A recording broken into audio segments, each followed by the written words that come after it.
Assalamu alaikum and hello everyone. I'm your host, Hannah Zaberi, and welcome back to another episode of Justice for All Now. While police brutality remains an ongoing issue in our society, activists and community leaders continuously fight against the systematic injustice taking place before our very eyes. Last week, we invited Rhonda Dormius to speak on her experiences in losing her daughter to police violence and the complexities that come with that entire investigation. Joining us today is another mother, Darlene Kane, who's here to discuss gun violence, police brutality in her community, and her upcoming book on surviving trauma through activism.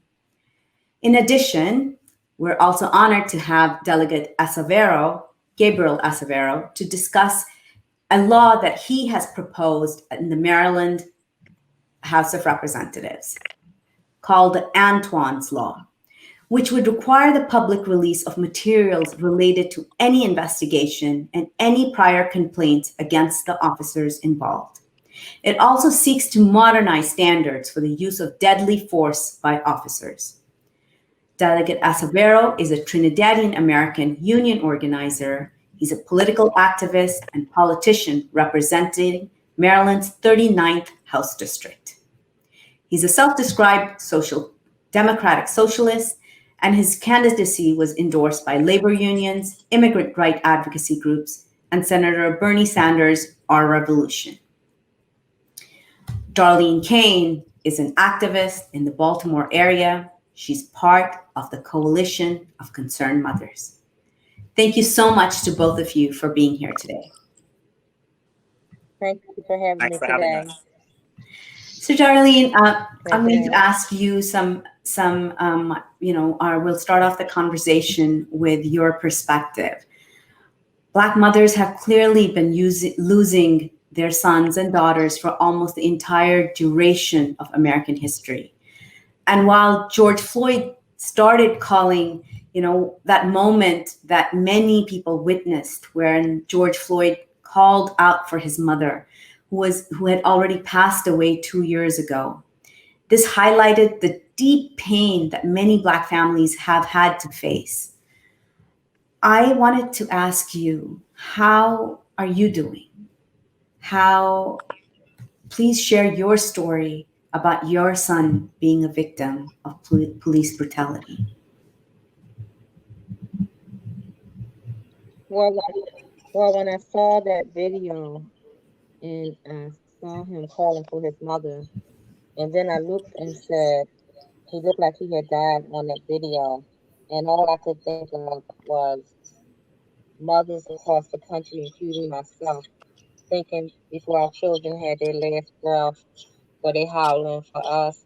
Was they asking for their mothers? It was just such a very emotional feeling to feel that, to know that somebody was howling out for their mother, and feeling helpless because I felt like he couldn't have his mother to help him, and many of us couldn't help our children. Wow. I offer my condolences to you, and you have been such an amazing activist and an amazing, someone who has really represented moms in this area, and spoken to their pain, but also put that pain into real work. And this is something that please share with us, like throughout what you have seen in the past 2-3 years, as this movement has unfolded and gained power, especially over the last 3 weeks. How do you feel about that? Do you ever wish you could show all those who have passed away what our country has become since in these past 2-3 weeks? That would your son be so proud that so many people are on the streets fighting for him? And do you feel like this country is inching a little bit closer towards justice for him?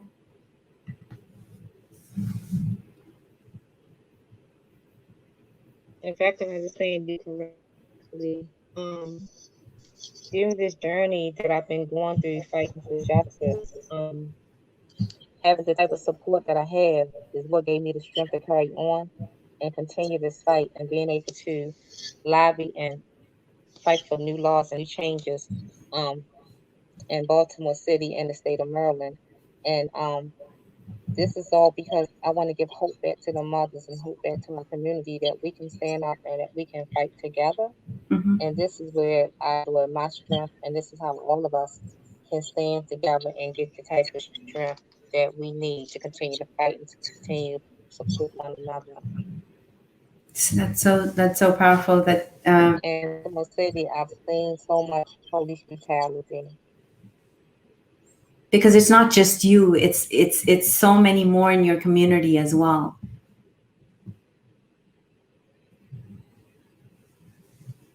So we might let's. There's so many more mothers, so many more people who've been injured by the police, you know, and who did not survive and who killed by the police. There's so many more across this country. That's recently we were discussing that too. Just a couple of days ago, a mom reached out to you. So you become that go-to person in your community that people reach out to when things like this happen to their own families.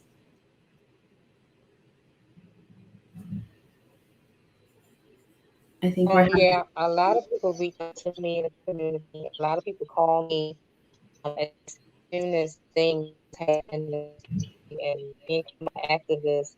If it's going to change, you know, they call me because it may happen in an hour, it may happen tomorrow, and you know, I'm just able to some way with God be available to be able to be in marches and protest and be able to speak out at times when people need me. So this is so it's really important for people like you to be connected to people who are on our, in Annapolis, and which is the Maryland state capital, and that's where Delegate Esovero does his work. So Delegate, what I wanted to ask you, since you've been elected, what changes have you seen, and with police brutality being so commonplace, state lawmakers such as yourself are considering bills that require more transparency in police-involved deaths and incidents, which majority of us believe is a critical public safety issue. So please explain to us what exactly is Antoine's Law, and what changes can we hope to see come from it? Yeah, thanks so much, Henna. And thank you all for convening this really important dialogue that I think has implications for a number of groups, to include the Muslim community. And so I really appreciate you all facilitating this discussion. I want to thank Darlene so much for her strength, for her advocacy, her persistence, and being that source of strength for so many other people, and continuing to do the good work to ensure that there are no more mothers like Darlene that have to worry about their sons or their children, and have to continue to beg a system to provide justice that they should already receive. In terms of the discussion around police violence, I always think it's important for us to take a look at the history of police violence, particularly in this country, and the efforts that have been made to bring about police transparency and accountability, albeit unsuccessful. But I think it speaks to a greater issue and a greater problem. So we wouldn't have known about the issue of police violence and the disproportionate impact that police violence has on Black people in this country if it were not for Ida B. Wells, who traveled across the South, not only writing on cases of lynching, but on cases of police brutality, and instances where law enforcement was complicit in the killing of Black people all across the South, and all across the United States. We fast forward to 1951, when Paul Robeson and the Civil Rights Congress presented the We Charge Genocide document in 1951, in essence, detailing incidents of police violence against Black Americans between 1945 and 1951. We move a little bit, we fast forward a little bit to the civil rights movement and to Dr. King's speech at the March on Washington, where he says that we cannot rest when the Negro is the victim of unspeakable police brutality. We move forward a little bit, and we hear figures like Ilhaj Malik Al-Shabazz or Malcolm X talking about police brutality and why it is that these systems have set up to ensure that we are disproportionately impacted by police violence. We fast forward and we see instances in the 1970s and 80s of more killings of Black people by the police, such as Amadou Diallo and Rodney King in 1992. A lot of these police brutality and police killing cases sparked riots in cities across the United States. And then we fast forward a little bit more to the 2000s, and we see more instances of Black men, women, and children who are being extrajudicially executed by law enforcement or brutalized here in the United States. And then we fast forward to modern day, and we not only see the Eric Garners, the Trayvon Martins, the Tamir Rice, the Rakia Boyd, the Freddie Grays, the Anton Black, who I named a comprehensive police transparency and accountability legislation after. And I say that to say we have been advocating, we have been demanding, and we have been bringing this issue to the attention of people in power for decades. And so the question that we must ask is, why is it that when it comes to issues that disproportionately impact Black, Latinx, Indigenous, but especially Black people in this country, that we are not willing to respond to those issues the way we do other issues that disproportionately impact other groups, right? And I think Maryland is important in this discussion because a lot of people don't know or realize that Maryland provided America with the blueprint on how to protect corrupt and racist cops. Oh, wow. We were the first state to pass what is called the Law Enforcement Officers' Bill of Rights in 1974.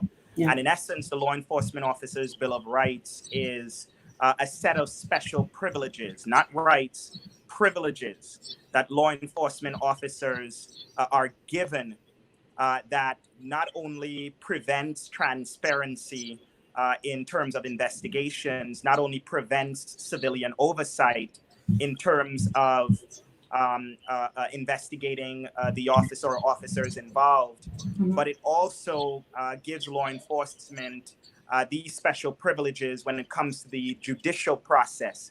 And it handcuffs localities that would like to do more around police transparency and accountability, but cannot. And so that is important in this context for the work that Darlene is doing and the work that I am doing, because if we want to have an impact on the discussion and on the issue of police violence nationally, Maryland should be leading this fight, and we should be leading every other state in ensuring that we are repealing the Law Enforcement Officers' Bill of Rights, ensuring that we're reforming the Maryland Public Information Act, and more importantly, and well, actually equally as important, that we are passing Anton's Law, or House Bill 1090, which I had introduced for the second time this past legislative session. And in essence, Anton's Law does three things. One, it reforms the Maryland Public Information Act as it relates to the release of information, and it requires that a complainant be provided with a copy of the investigative file upon the conclusion of an investigation, in addition to a copy of any prior complaints against an officer or officers. Can I ask you, what does that mean for regular folks? So if someone from my family or Darlene's family was hurt by a cop, or God forbid was killed by a cop, what would that mean? What would that change for us now in Maryland versus after Antoine's Law is passed? Yeah, so the reason why this is important is because if we look at the death of Anton Black on the Eastern Shore, and the officer that is responsible for his death, there's a lot of similarities and parallels with the officer that is responsible for George Floyd's death. Thomas Webster was a Dover police officer in Delaware, where he had a terrible service record and multiple use of force reports. Okay. And when he was hired, when he was let go by the Dover Police Department, he drove across state lines as most law enforcement officers who aren't decertified, which is an important part of this conversation that I'm hoping we can explore later on. But he moved to the state of Maryland, and he was hired by the Greensboro Police Department. And not too long after that, Anton Black was killed, and the family was requesting information and transparency in the investigation of his killing. And not only did they not get any information, but they had to in essence, take their case to a number of elected officials, to include Governor Hogan. And what ended up happening was a number of folks, myself and Governor Hogan included, started demanding for answers and accountability in that case. And that is when the police department and a number of authorities had started to be responsive in providing information to the family. And no family or no individual should experience that, right? If you, as a member of the public, is requesting information about the status of an investigation or the outcome of disciplinary action against a law enforcement officer, you should be able to have that information. And what is particularly important in this discussion as it relates to any prior complaints is a lot of officers and complaints against officers are often put into what is called personnel files. And those personnel files are then considered private, not for public consumption or to be provided to the public. And as a result, issues like multiple use of force reports or sustained and unsustained complaints by the public is not accessible to complainants or to the larger public, right? And that's important because when we talk about investigations, people only trust investigations if it is transparent. And right now it isn't. And so Anton's Law will address the area of the Maryland Public Information Act to ensure that complainants receive that information. They receive a copy of the investigative file, but they also receive a copy of prior complaints against the officer, as we see in the death of George Floyd and Anton Black, is really, really important in identifying who those problematic officers are. But that's not the only thing that Anton's Law does, but that's just to answer your question. Okay. So currently, Congress is debating the Justice in Policing Act of 2020. And several reforms are being proposed at the federal level. I wanted to take this discussion in 2 points. Number one is, let's talk about, a lot of us are hearing defund police on the streets. What does that mean to both of you? I know for us as an advocacy organization, there's, we have a take, and I'll discuss that take, but I want to hear from you. What is your take on that? Are you in agreement with what a lot of the activists are asking for? And so that's one question. Now, in this Justice in Policing Act, there's several kinds of reforms for the police department, such as banning chokeholds. It creates a misconduct registry that would address some of the things that you were talking about earlier about crossing state lines, mandating training against racial profiling. But I believe a lot of this is already in, I believe, like, for example, in New York, the chokehold law was there. It's been there for 10 years. In Oakland, the same thing. The chokehold law has been there for 10 years, but it hasn't resulted in any, it hasn't declined. The rates of killings haven't declined. So that's something that perhaps if you could, Delegate, and then Darlene, if you guys could give your commentary on that. Yeah, I think the solution, first and foremost, the solution to police violence is not diversity, diversity and inclusion training. It is not culture and sensitivity training, and it is definitely not coffee with a cup. If we want to bring about trust between law enforcement and the broader communities that they serve, people have to have confidence that the way public safety is administered in their communities, that it is not only transparent, but the people that live in those communities have control over their police and law enforcement agencies and the way that they do their jobs. If we do not have transparency and accountability, we will not have trust, plain and simple. And anyone that is interested in cultivating trust between law enforcement and the communities that they serve must also be calling for transparency and accountability legislation, must also be calling out for the rooting out of corrupt and racist cops, must be calling for the full repeal of the Law Enforcement Officers' Bill of Rights, must be calling for reforms to the Maryland Public Information Act, and must be calling for the passage of Anton's Law. Now, this is particularly important because, as I mentioned earlier, Maryland, in essence, provided the blueprint to America on how to protect corrupt and racist cops. Mm-hmm. So state legislatures are in the driver's seat of this issue.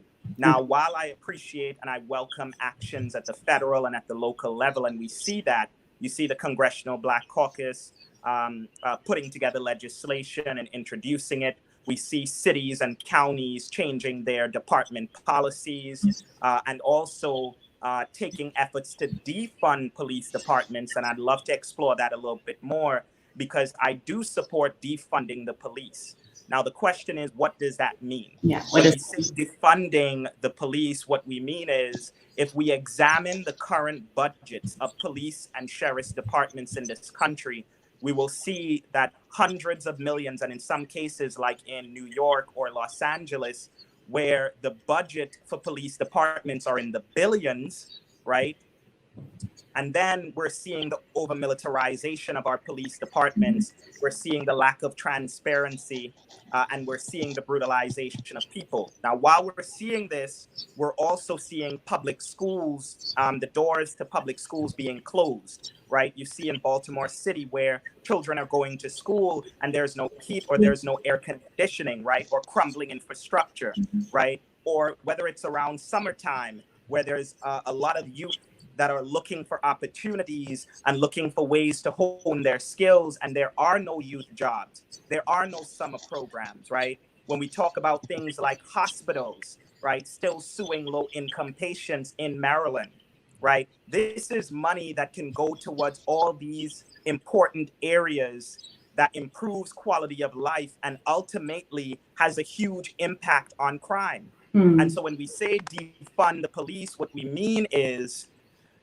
reallocating resources to where it matters. That is public education, that is healthcare, that is youth programs and jobs programs, right? That is ensuring that we're investing in the communities that historically have been left behind and disinvested, right? And instead of spending hundreds of millions of dollars and sometimes billions to continue to build these large law enforcement agencies with all this military equipment, where we see now the streets of Ferguson and Baltimore City and Minneapolis looking like, you know,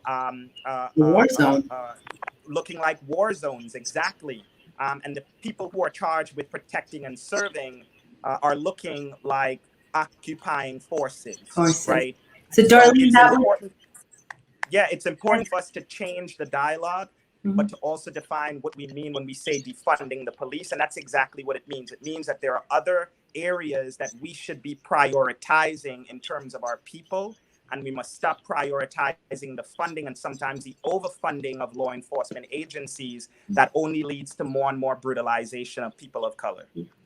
Darlene, what does defunding of police mean to you, mean to your community?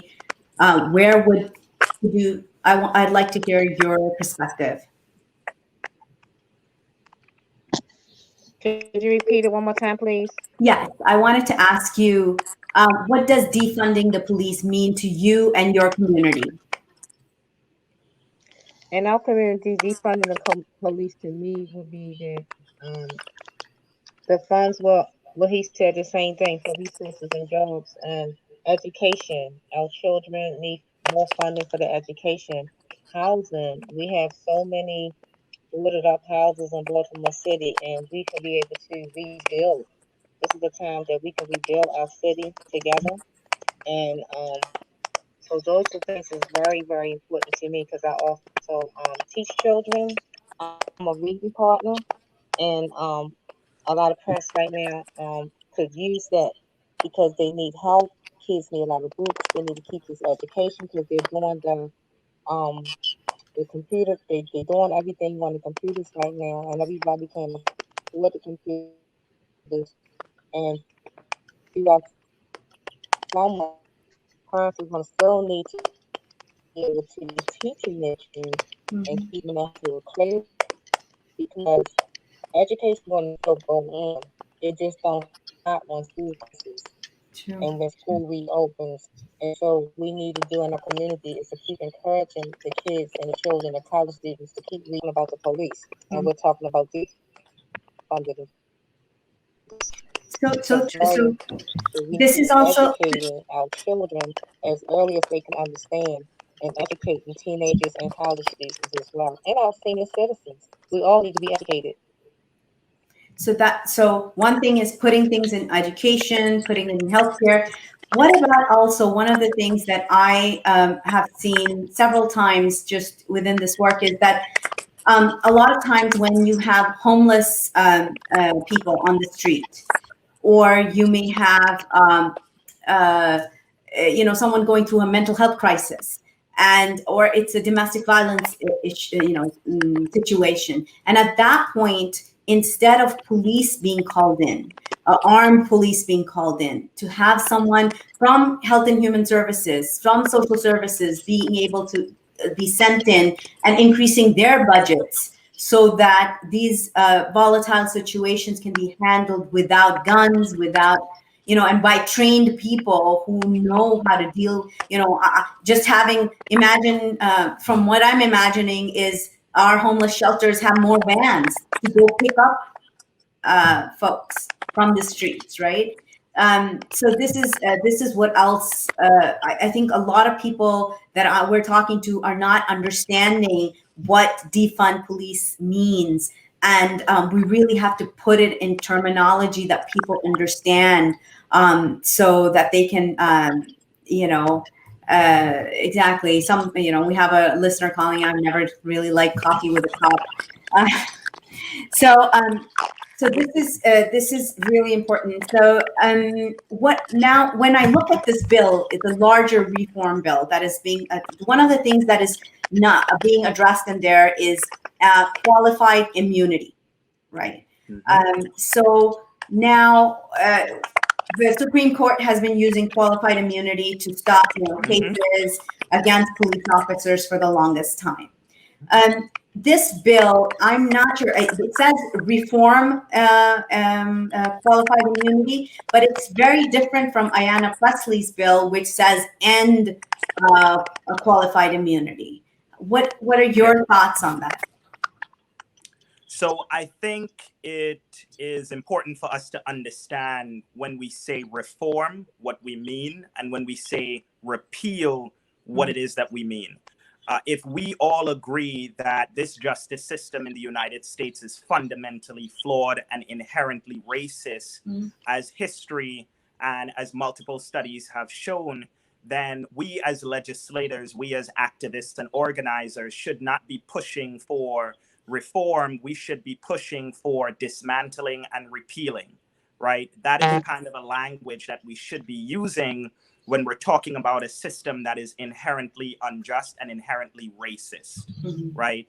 And so when it comes to qualified immunity, I'm glad that the Congressional Black Caucus and Congresswoman Ayanna Presley and others like Ilhan Omar and others are taking up this fight at the federal level to ensure that we are repealing qualified immunity. And as I said earlier, there's actions that all of us can take at every single level of government. And I'm glad that the Congressional Black Caucus is leading that conversation at the federal level. As I also mentioned earlier, state legislatures are in the driver's seat when it comes to the issue of police violence. The federal government does not Yes. necessarily legislate in this area because this is about state and local policing and law enforcement. And therefore, everyone should be looking to their state legislatures in terms of making the necessary changes. We saw recently the New York State Assembly pass some pretty far-reaching police transparency and accountability legislation, from banning chokeholds named after Eric Garner to repealing 50A, which in essence was a law that shielded police officers' disciplinary record. I mentioned that earlier and how that was important in the case of Anton Black, where Officer Webster, well, former Officer Webster, had multiple use of force reports and complaints against him. In fact, the community of Greensboro had begged town officials not to hire Webster out of fear that if he were to be hired, that someone of color would end up dead in their community. Wow. The town officials did not listen. And weeks later, Anton Black, a 19-year-old college student, athlete, soon to be father, beloved by the community that raised him, was killed right in front of his parents' home. And it's not only disturbing and disgusting, but it speaks to not just the frustrating but traumatic conversation that Black America has had and continues to have with the rest of America on racist policing and what it is that we need to do. So I am at the point now where we just need to do what communities have been telling us that we need to do for a very long time. And I would, as I mentioned publicly, I would ask my colleagues in the General Assembly and other elected officials across this country to not engage in performative wokeness when it comes to this issue. Black and brown people in this country aren't stupid. We know the solutions to the problems in our community. There's one thing that I know as an organizer is that those closest to the pain are closest to the solution, but seldom are they closest to power. And so the question we as legislators should be asking ourselves is, are we listening to the voices of mothers like Darlene, who for a very long time have been advocating not just for her loved ones, but for other mothers and victims of police brutality? That's where we need to get to.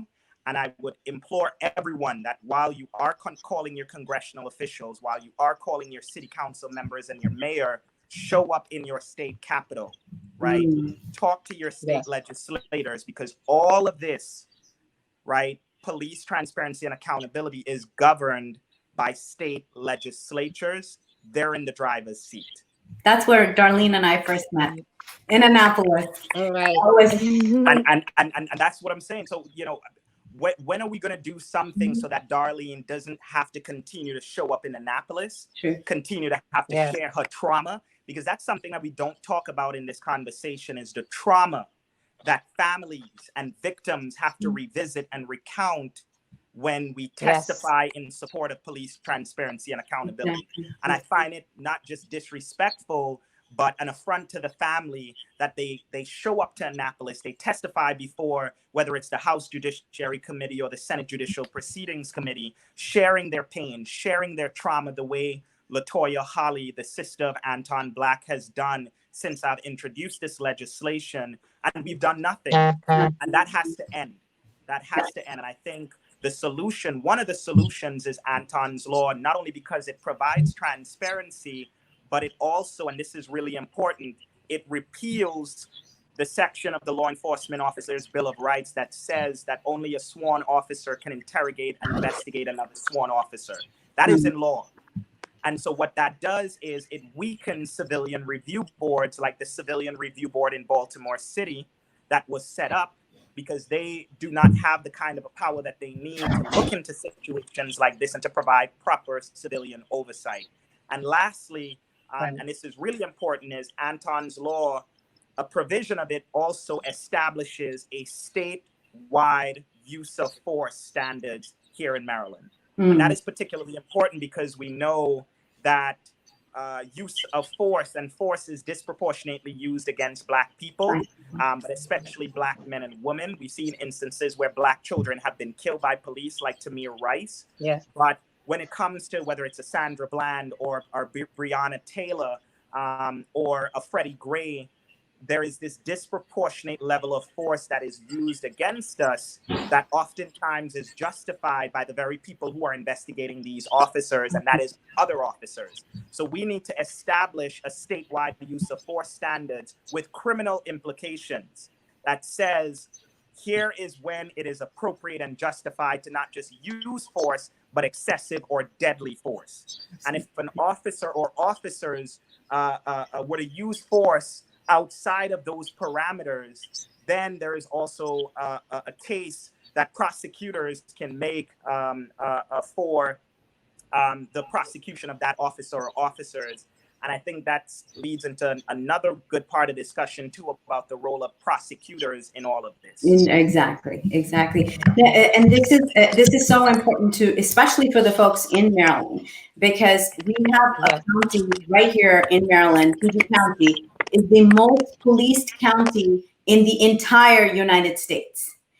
This is right here. And so one of the things that our audience members who are living in Maryland can do is right now, the school board is thinking of divesting from police, the PG County Police Department, and not having SORs in schools. So this is something that you can, tomorrow as a board meeting, you can go show up, send in testimony as a parent.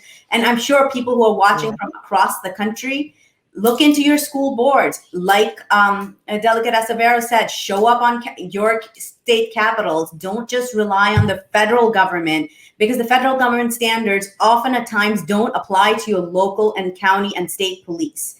So that is something that we have to be very careful, is we don't let, once this whole country has awakened, and it has, this country, I want to get your thoughts on that, Darlene. Do you see the energy change? Yes. Not a lot of change, but back to what you were saying about the emailing. We have the like on Zoom too, that you can join the town hall meetings. You can join it by phone call. There's so many things we can do to express ourselves, to let our voices be heard. There's many ways we can do it now. We also can set up phone lines where we can also make sure we continue to call and let them hear our voices, so that they know that we need so much change, and it has to be done now, it has to be done today. I mean, I'm crying out, not as a mother, but I'm crying out as a person from a community that, enough is enough. We can't have any more blood in our streets, and we can't afford another person, child, or loved one to be hurt or harmed, and that nothing is absolutely going to be done about it. We have to have accountability. We need local control in Baltimore City, where the commissioner will be able to have control when it comes to an officer hurting and harming with excessive force to a person. We have to have that. This perspective is very, very. I'm going to. We do know that in November the presidential elections are coming up. So I did want to talk a little bit about that, because that's extremely important, because we are living under a president that has routinely sent out dog whistles against the Black and brown communities across the country.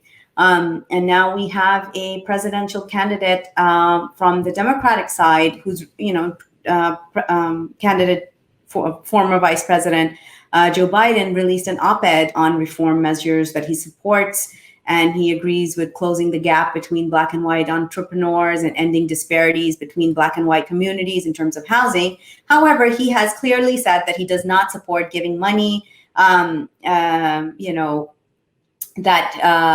does not support defunding of the police as a whole, and that it's not, he also says that community policing and forming healthy relations between the police and community should be serving and protecting is still the way to go for a presidential candidate to say that at this time. This is something that is vital, because this just shows a little bit of where the Democratic Party is right now? Is there a gap between the candidate and the party and the people on the street who are going to be out voting in November? So I would like to take your stances on that. Well, what I can say for me is we need candidates that can come into our communities and meet us, not just be on a ballot for us to vote for them. They need to have a conversation with us in person where we live, regardless of the community where we live at. You need to come and meet us. You need to come to talk to us in person, develop a relationship, just like they're telling the police to develop a relationship. We're asking the candidates to develop a relationship so that they understand what we're saying, they understand our culture, have awareness of the culture that we have in the Black community, and that we can all learn the respect for one another, but also to get out the militation thoughts, because when these police come from the military, and we have the kids who never in none of our neighborhoods, who don't even know what it's like to be in West and East Baltimore or South Baltimore. They may know about police and know their campaign where seems to be there, but you need to come where we are. We're just regular people too. We want to have our rights. We want to be able to say we want to vote for you. So we can't vote for you if we haven't seen you and you haven't had a seat at the table. You haven't came and sat down and talked to us, and that's the right way to do it. Delegate.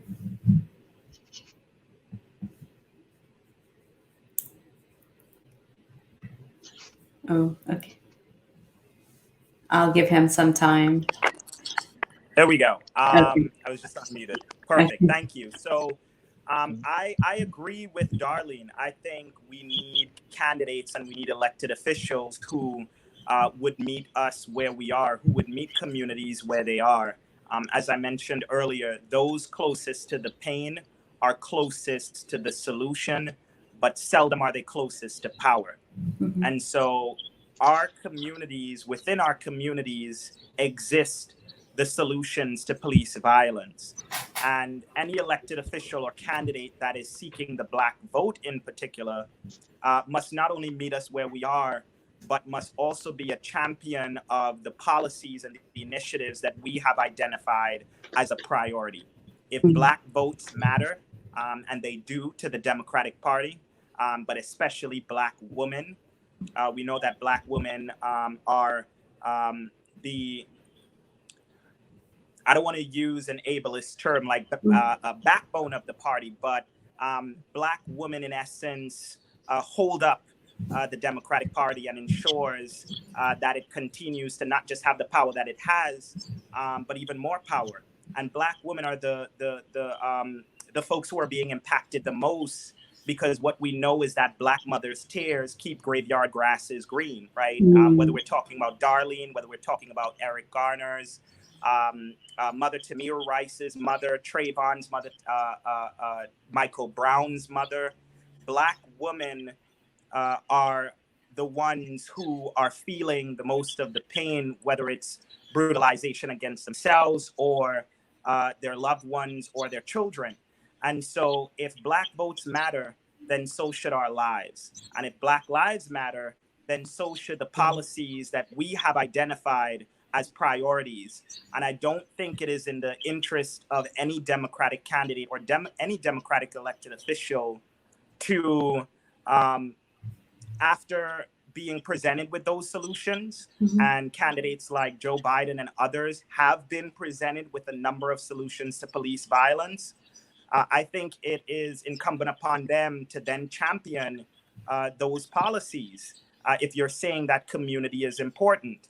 Because the policies that we have put forth are policies that are rooted in our pain. So when we say defund the police, what we know is that in Black communities, our communities are the most over-policed of any community in America. Exactly. Right? And what we also know is that a majority of federal military equipment goes to state and local law enforcement departments. So in terms of our communities, they look like war zones, and they are war zones. Mhm. So Yes. we should be willing to champion the policies like defund the police, meaning we're going to prioritize and reallocate money elsewhere into things that will truly allow a community to thrive and would ensure public safety. We also need to repeal qualified immunity. We need to repeal the Law Enforcement Officers Bill of Rights.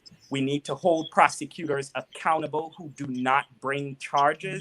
And this is really important in this whole conversation because we talk about transparency and accountability a lot as it relates to legislators, people like me who craft public policy. But what we don't talk about is the role of the public prosecutor or your state's attorney or your district attorney or your attorney general, who oftentimes fail to bring charges against corrupt and bad cops. The national prosecution rate of law enforcement is at 1%.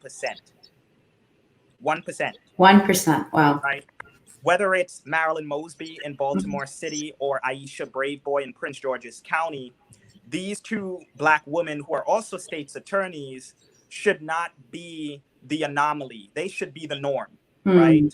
We should be seeing more charges being brought against corrupt and racist cops. And what we saw, whether it's in George Floyd's case or Ahmaud Arbery's case or Tamir Rice's case, or Eric Garner's case, is that prosecutors are abdicating their responsibility to the public, but especially to the Black community, right?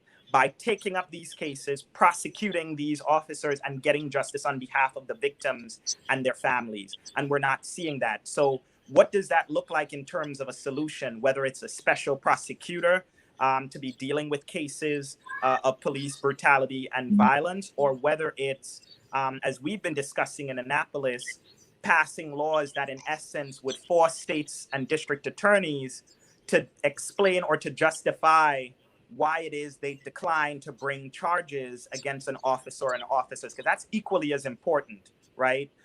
If we look at the case of Anton Black, not only was he killed by an officer who had a pattern of racist policing, but the Caroline County State's attorney refused to bring charges against the officer responsible for Anton Black's death. In fact, all the officers that were responsible for his death. And that is a norm. That is a norm. And so, and a lot of times, Delegate, a lot of times when we go up to vote and the names of the prosecutors are coming up, we don't even know, or the judges, we have no idea what their records are. So a lot of people are like ticking their names because they saw an ad, you know. So what can we do? Is there any resources for people to research this? Because the average voter is just getting them out to vote is an effort. And then once they're at the ballot box, they're uneducated about the people that they're ticking the checkbox for. So yeah, I completely agree with you, Hannah. And I think it's a really important point. We obviously have to do the work of political education. Obviously, folks need to know a little bit more about the candidates running for office, not just for state's attorney or district attorney, but also for judge. So for instance, in my county, you have judges, and in Prince George's County and in other parts of the state, you have judges that are up for election or re-election to the circuit court. Judges play a role in the justice system, right? And every 4 years, you have some of your state's attorneys or district attorneys that are up for election or re-election, right? And state's attorneys or district attorneys are the gatekeepers of the criminal justice system, right? A case doesn't come before a judge if it isn't initiated by a state's or a district attorney, right? Justice isn't sought if a state or a district attorney doesn't seek that. And so we have to be aware of who we are electing as our state's or district attorney. I know it's oftentimes difficult to tell the record of some candidates for state's or district attorney, but I think that's why it's important for communities to continue to have these forums and to continue to have these debates and force these candidates out to not only get them on record on some of these issues, but once they've been elected, because civic engagement doesn't end at the ballot box, right? It is one thing to elect your representatives, and then it is another thing to hold them accountable, right? And too often times we focus on the election, which is an event, right? Democracy is so much more than just an election. Election is an event and it is part of democracy. What comes after that is holding our elected officials accountable and ensuring that they're doing right by us and they're doing what it is that they said they would do when they ran and were begging for our votes. You wanted to say something? And if I must add, we need to stop voting for the favorite people. The same old people, but they're still not doing anything. But they've been in office for 4 years, 8 years, and people keep re-electing them, and we still not getting results from them. That's true. That is true. So they see a popular name, say, "Oh, that name," and they circle it. Really good So point. we have to stop doing that. And here we go into education. I have a granddaughter who's going to college in August, so I have to listen to her and talk to her, not tell her who to vote for, but explain to her to read on the campaign. We can talk about how she feels and why she wants to vote for that person because she's a first-time voter. So we have to really, look into educate the person and stop voting for the favorite people because their name valid forever. Or friend. So this is my friend. We go out together sometimes. I want to vote for her. She's my best friend, and we're going to school. We from the same alumni.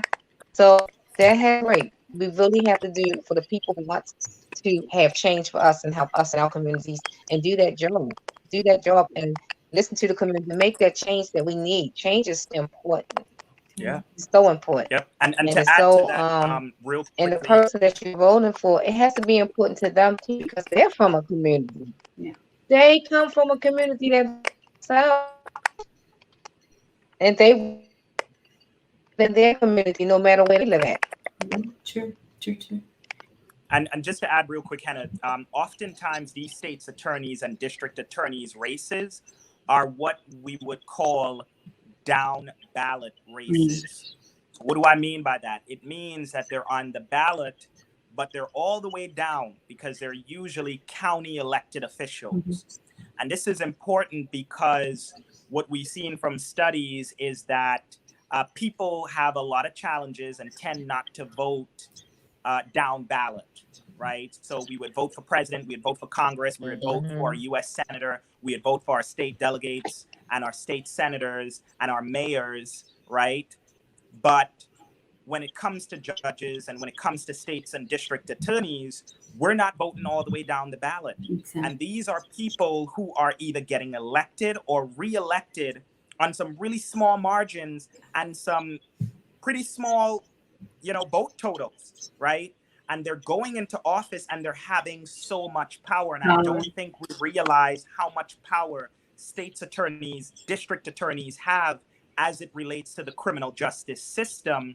And we allow sometimes those individuals to stay in those positions for decades, ruining lives, right? Hurting communities, not seeking justice at all, and continue to have all that power, right? As we saw with Feinstein, with the exonerated 5 in New York City, continue to have all this power and go unchecked because we don't vote down ballot. We don't educate ourselves about who our state's attorney or district attorney is, right? And we do not force these candidates to go on record on certain issues.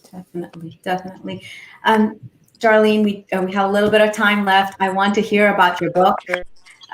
Tell us about your work on it, details, where can we buy it, when will it be released, and what prompted you to write the book? So what happened is COVID-19, when it came, I was in a house for 2 months and I figured the best thing I could do is write. And I started writing another book last year, but something said put that one on hold. So this one I titled I Made It Through. I felt that it was more important for mothers and families to know that there's hope. There's hope ahead because I came from being bereaved. I came from being depressed. I came from losing a lot of weight to becoming a healthy person.